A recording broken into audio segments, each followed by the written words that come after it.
The thing I took from this morning's session, and I think that one of the things that was most interesting was were some of the people giving a global overview of the scale of call it an epidemic of dementia, which the world is facing. In some areas it's quadrupled, it's trebled. What struck me, and I thought, was the fact that it's going up in poorer countries, the developing world.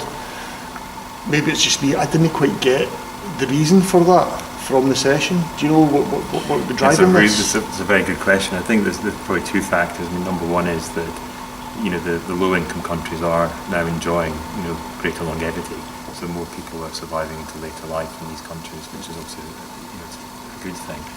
But also there's perhaps I think Martin Prince alluded to this in his presentation, some of the risk factors of smoking, cardiovascular disease, diabetes are actually, which used to be thought of as like Western diseases, are now becoming more common in low-income countries as well. So it's kind of like a double whammy of more people surviving into late life, but surviving into late life with the risk factors for dementia. Okay. One other thing that jumped out at me, and I'm sure I have read about it before, is that, and I'm not sure who set it, but there's been a target set of a cure for Alzheimer's disease by 2025, correct, I believe. Yeah. How realistic do you think that is? And this is a bigger question.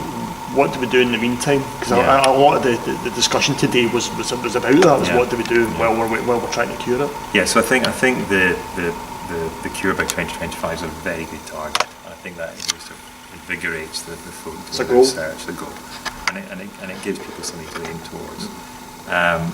Almost like a mission statement in a sense. But I think, is it achievable?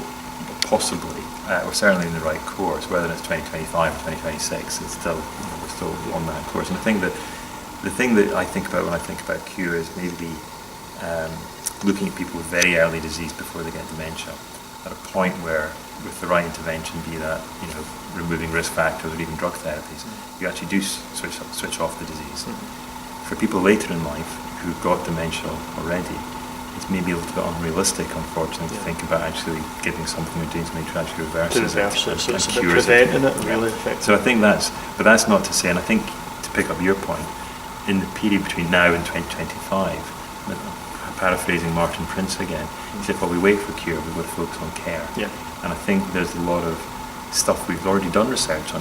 We know how to care for people better. To me, it's much about implementation of what we know already, rather than necessarily doing more research in this area. Okay. Another thing that was touched upon by one of the speakers was how important it is to break down stigma around about dementia as part of the care, and as part of, and it's not just stigma, but general, for want of a better word, ignorance about dementia, what it is. How important do you think that is? It's critically important. Kate Swaffer, who's obviously talked about that first thing this morning, has been very eloquent talking about her own experience of when she received the diagnosis and how that diagnosis was conveyed, and what the implications of her diagnosis were that were given to her by her clinician about get your nursing home booked and sort out your will and what have you. And here we are 10 years later, and she's still obviously doing a PhD. Yeah. So I think there's a better way of communicating this and destigmatizing it, as we've done with so many other mental health problems and physical problems, to say that these are diagnoses and not who the person becomes.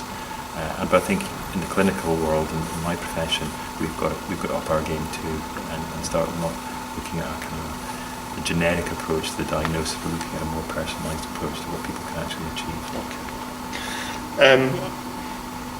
The Alzheimer's research, we're speaking at this morning's session about the level. There's the research which is being conducted, and there's excellent research being conducted in Scotland. Can you give us just a kind of brief overview of the picture in Scotland here in terms of research, in terms of progress being made? Yeah, so a couple of years ago, Alzheimer's Scotland set up the Scottish Dementia Research Consortium, which was a way and a means of bringing together key academics from across Scotland, right from social care research, basic science research, clinical research, which I lead on.